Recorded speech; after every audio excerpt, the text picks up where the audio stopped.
Muy buenas tardes, gracias por venir una vez más. Aquí estamos en el curso que se llama La Doctrina de Dios. Y en la introducción a este curso hemos estado tocando conceptos muy filosóficos.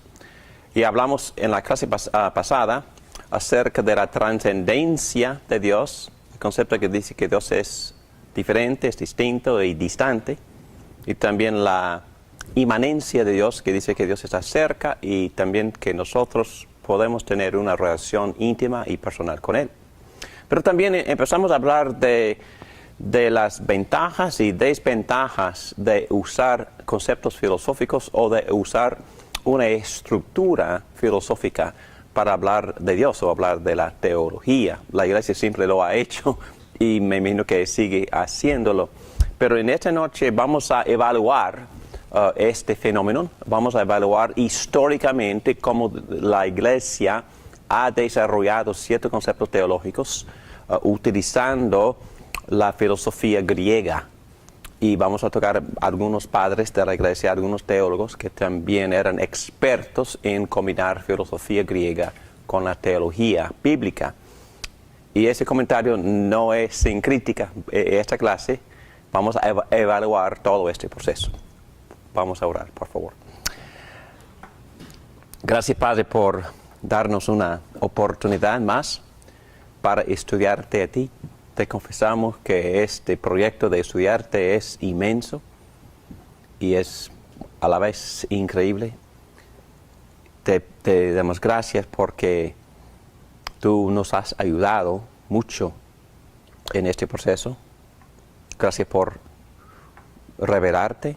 Gracias por hablar, gracias por enseñarnos quién eres, gracias por hablar con varios profetas, hasta 40, gracias por hablar en voz alta, gracias por escribir algunos escritos, gracias por morar en los profetas con el Espíritu de Cristo para enseñarles acerca de tu voluntad y acerca de quién eres. Gracias que por medio del Espíritu Santo podemos estudiarte guiados por tu palabra, por la revelación perfecta y también ayudados por el Espíritu que guió a los profetas y apóstoles para escribir lo que tenemos. Ayúdame a mí a hablar con claridad y también con amor, con respeto.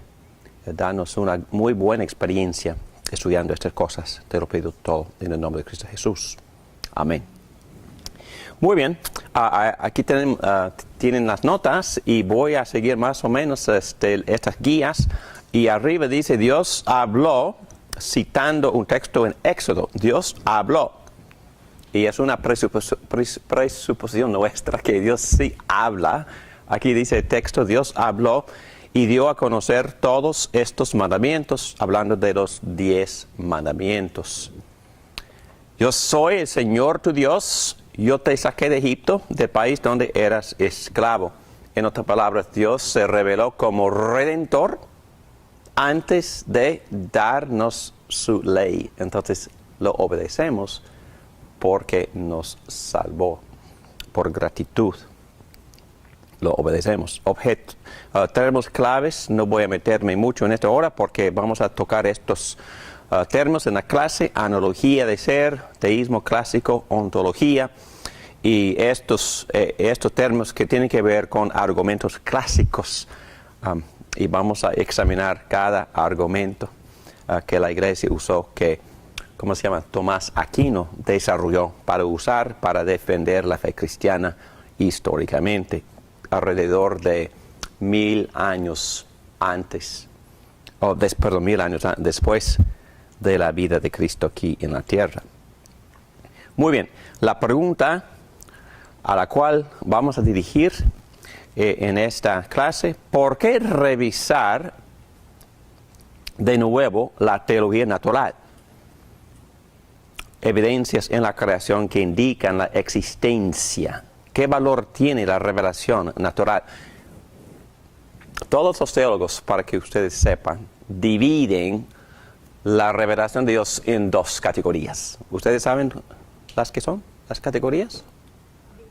Entendemos que Dios se revela principalmente por medio de dos categorías. La creación y la Biblia, la palabra. Y nosotros creemos, porque Cristo enseñó, y todos los profetas enseñaron, y Cristo afirmó sus enseñanzas, diciendo que toda la Biblia es inspirada por Dios, es decir, creada por Dios. Dios habla a través de la Biblia, es decir, Dios inspiró, Dios le dio a conocer a sí mismo a los profetas y apóstoles. Y el Espíritu de Cristo estaba en ellos, guiándolos, llevándolos para que ellos escribieran exactamente lo que Dios quería que escribieran para que nosotros pudiéramos conocer a Dios. Y es una creencia cristiana y es una presuposición que estoy usando constantemente en esas clases. Dios se revela a través de la creación y también a través de su palabra. Muy bien. Y vamos a pasar todo nuestro tiempo esta noche hablando de lo que se llama la revelación natural, la revelación por razonar, la revelación por examinar la creación, pero nosotros también, y nuestra habilidad de razonar también es parte de la creación. Y vamos a meternos mucho en cómo la iglesia trató esta disciplina a través de los siglos. Bueno, aquí dice, el hombre hecho a la imagen de Dios en Génesis capítulo 1, versículo 26, Dios creó al hombre a su imagen. Y eso es primordial, es muy importante porque nosotros somos su imagen, no somos divinos, pero también Dios nos creó para reflejar y representarlo aquí en la tierra. Y la cuestión en esa lección es esta: ¿en qué sentido existe una analogía entre Dios y el hombre, o entre Dios y el resto de la creación? Entonces, vamos a examinar cómo los filósofos razonaron, empezando con sí mismos, empezando con la creación y argumentando que existe un Dios, argumento basado en algunas deducciones filosóficas. ¿Ok? Y es lo que vamos a examinar esta pregunta. La analogía existe en que Dios entra el mundo y dice, mire usted eso, así soy yo. O mire usted esto, así soy yo. Pero con cuidado, porque eso no es una analogía ontológica. Voy a definir esa palabra otra vez. Porque en la Biblia Dios está a un lado de la línea metafísica y nosotros estamos al otro lado. No hay correspondencia ontológica. ¿Entienden? Es que Dios es trascendente, ¿verdad? Dios es distante. Pero esa palabra trascendente también dice o implica que Dios consiste de una sustancia acerca de la cual no sabemos nada. Entonces Dios es distinto. Somos seres humanos. Sabemos que Dios es una persona, sabemos que Dios es un espíritu, pero en verdad no conocemos a Dios ontológicamente. Entonces Él es otro. No hay nada en la creación que se pueda comparar a Dios. Entonces no existe ninguna analogía ontológica. Es decir, no existe una analogía de ser. Porque no hay nada, ningún animal, ni un gato, perro, león, ningún ser humano. Es que somos de sustancia diferente, distinta. Y Dios es otro. Entonces, una de las cosas que vamos a enfatizar en esta clase es que los filósofos confundieron estos dos conceptos. Confundieron la posibilidad de conocerlo epistemológicamente, o es decir, por analogías, pero no analogías ontológicas. Cuando Dios nos viene y dice, bueno, mire, ese padre, yo soy padre. En un sentido, ustedes me pueden comprender como padre. O cuando Dios viene y dice, este es mi hijo. Oh, yo tengo hijos. Entonces, en un sentido, yo puedo, por comparación, pero hijo Cristo no es como el hijo mío, es que tiene sustancia distinta, diferente. ¿Ok? Pero podemos conocerlo por observar y por evaluar estas analogías. Y podemos conocerlo en parte por estas comparaciones. En otras palabras, lo que vamos a considerar, letra C, en esta lección es hasta dónde nos ayuda la revelación natural para conocer a Dios. Entonces, no cabe duda. Podemos conocer a Dios por medio de la revelación natural, por medio de la creación. Y la Biblia misma lo dice. Ustedes saben lo que dice Salmo 19, ¿verdad? Aquí dice, los cielos cuentan la gloria de Dios. Los cielos cuentan. El firmamento proclama la obra de sus manos. Un día comparte al otro la noticia. Una noche a la otra se lo hace saber. Entonces es posible conocerlo en parte por estudiar la creación. Pero al mismo tiempo metemos en obstáculos. Antes de meterme en obstáculos, ¿cuáles son los obstáculos? Entonces, ¿qué es lo que lo hace difícil conocer a Dios así como deseamos conocerlo o como debemos conocerlo por solo estudiar o evaluar la creación? ¿Cuál es el problema? Hay limitaciones. Entonces, ¿en qué se basan estas limitaciones? Sí, hay limitaciones, es la pregunta, es la afirmación, pero ¿en qué sentido? Entonces, ¿cuáles son las limitaciones? Nuestras capacidades que Sí. nos impiden ver más allá, tú sabes, de su grandeza. Ajá. Para Ok. mí es imposible, vaya, te digo la verdad. Ok. Es que uno se pone a pensar la grandeza, cómo será Dios, qué tamaño tendrá, en qué forma crea un universo tan grande. Vaya, yo no lo he podido, tú sabes, trato, pero se me hace imposible a veces que comprender las profundidades eso también. No, hay cosas tan profundas de Dios que son imposibles para conocer. No. Uno es- se queda, vaya, maravillado. Solamente mirar la Exacto. tierra, mirar la Ok. luna, mirar todo, la forma que gira, la belleza. Exactamente. Las diferentes estaciones, los animales, todo. Dice, bueno, ¿cómo será? ¿En qué forma habrá creado esto? Cuando uno se pone a analizar eso, hermano, ¿en qué forma ha creado el ser humano? La belleza, la grandeza, los animales, los árboles. No hay un ser humano que se aparezca igual. Dice, bueno, Correcto. ¿cómo será? ¿Qué clase de Dios será este? Vaya, es imposible. Muy bien, muy bien. Entonces, la inmensidad, la grandeza, Dios lo hace difícil, pero también hay otras cosas que lo hace difícil. Y estas limitaciones, vamos a, con todas las buenas intenciones del mundo, estudiar la creación sin la Biblia. Estamos hablando en esta noche con la Biblia cerrada, ¿ok? Y con la Biblia cerrada, ¿cuál es el problema o cuál es el desafío? Porque no llegamos a conocer al Dios que existe solo por estudiar la creación o por usar razonamientos o filosofías clásicas. ¿Cuál es el problema? ¿Qué problema tenemos? Voy a leer lo que Pablo dice. Me explico. Lo que se puede conocer acerca de Dios es evidente para ellos, pues Él mismo se lo ha revelado, es decir, Dios mismo se ha revelado, porque desde la creación del mundo, las cualidades invisibles de Dios, es decir, su eterno poder, su naturaleza divina, se perciben claramente a través de lo que Él creó, de modo que nadie tiene excusa. Entonces, cualidades invisibles, Dios es espíritu, eterno poder, naturaleza divina. Y en el siguiente capítulo vemos que es bondadoso y también en este mismo capítulo es santo y expresa ira contra la maldad. Entonces sabemos todo esto por estudiar la creación.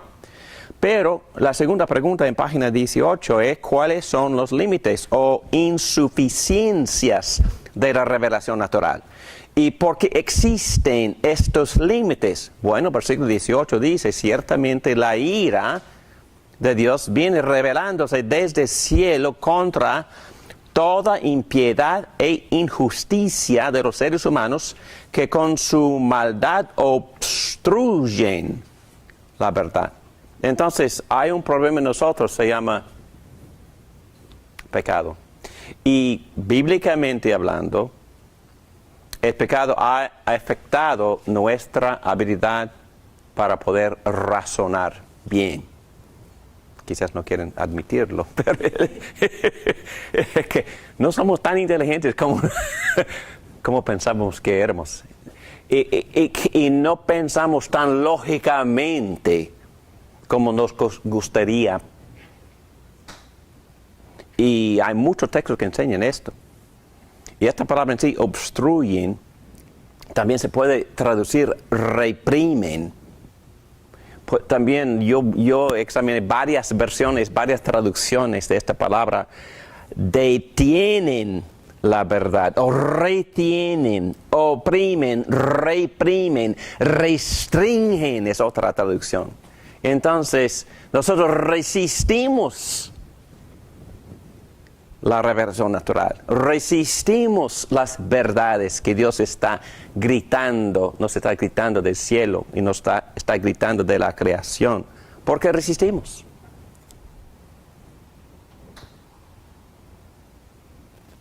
Yo admito que yo resisto. ¿Por qué resistimos? Resistimos porque cuando una persona santa que es mi creador, se me revela y quiere tener una relación conmigo, esa relación personal siempre viene con obligaciones. Siempre. Tomando el ejemplo de Susana, conocer a cualquier persona de inmediato implica obligaciones. Y es una pregunta que los consejeros matrimoniales hacen en la consejería premarital. Hay que enseñar a hacerle la pregunta a la pareja, ¿cómo? ¿Cómo? Instrúyeme, ¿cómo? Ayúdame, ¿cómo te amo? Ayúdame a ayudarte. ¿En qué forma? ¿Qué necesitas de mí? ¿Qué actos requieres de mí? Entonces, entonces la relación viene siempre con obligaciones y si no cumplimos con esas obligaciones, conflicto surge. Pero nosotros sabemos por instinto que el Dios Santo del universo nos llega con obligaciones y resistimos.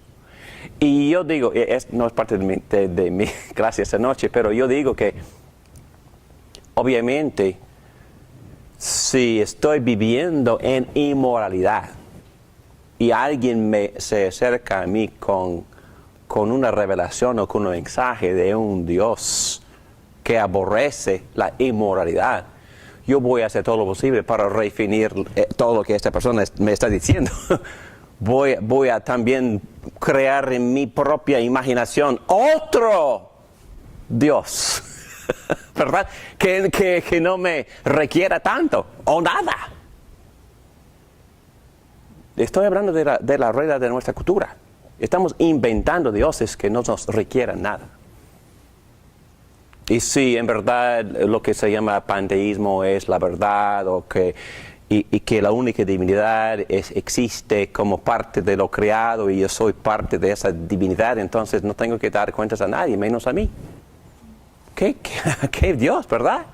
Y precisamente por eso la gente me dice, no soy religioso, pero soy espiritual.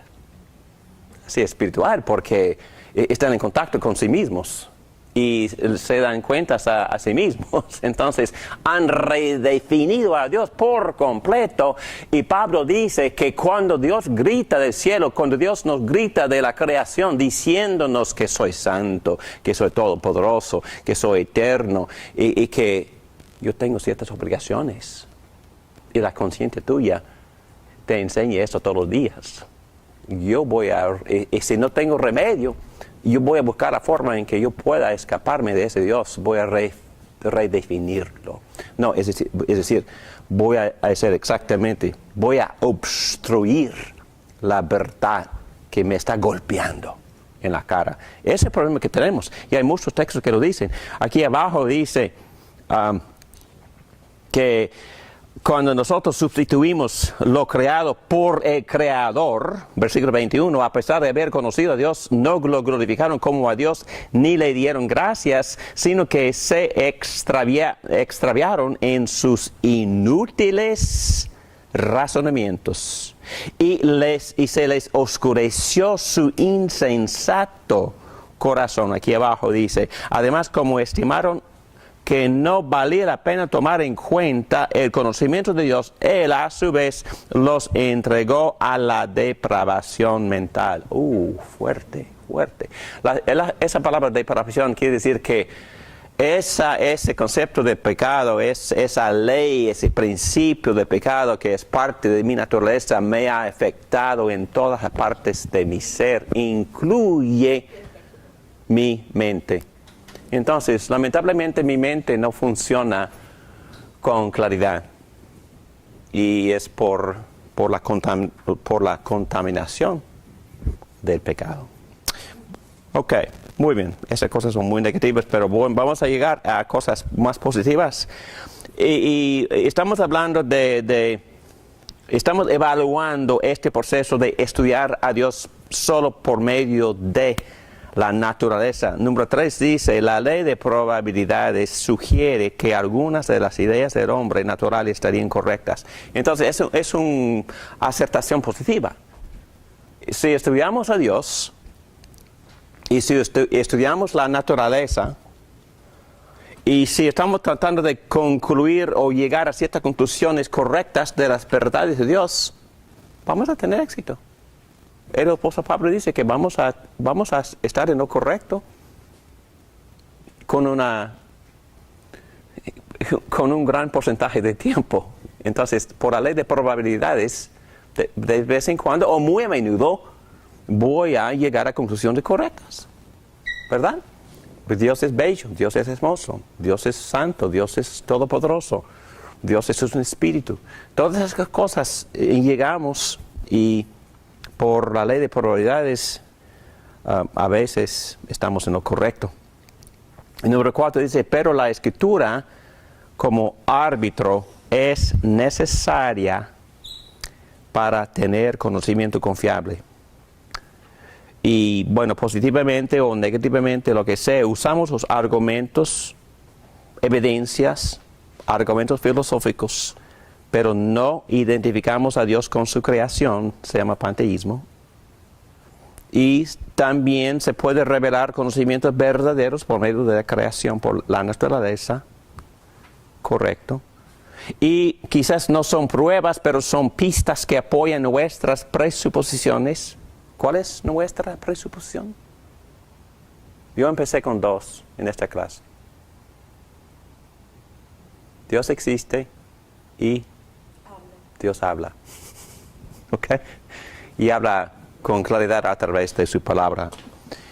Y entonces, estas evidencias filosóficas, estos argumentos filosóficos pueden ser útiles, es mi punto, no infalibles, pero útiles en conversaciones cuando estamos tratando de apoyar nuestras presuposiciones.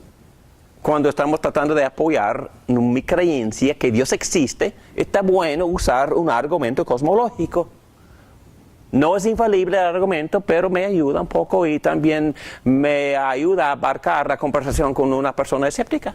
O quizás con un creyente que también está luchando para poder entender todo lo que estamos tratando de enseñar acerca de Dios. Entonces digo que son útiles. Estos argumentos es mi único punto. Son huellas, dice otro autor, digitales divinas en la creación. Si Dios ha creado como usando la pintura de un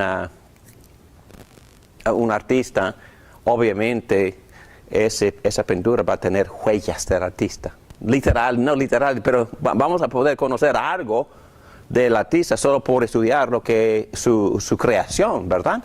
Entonces, Dios también ha dejado huellas digitales en toda su creación Y en forma acumulativa, las pistas tienen mucha fuerza. Entonces, si uso los 3 argumentos cosmológicos, si uso el argumento teleológico, es decir, argumentando basado en el diseño, y también usando el argumento moral, o de vez en cuando el argumento ontológico. Entonces, todos estos argumentos me pueden servir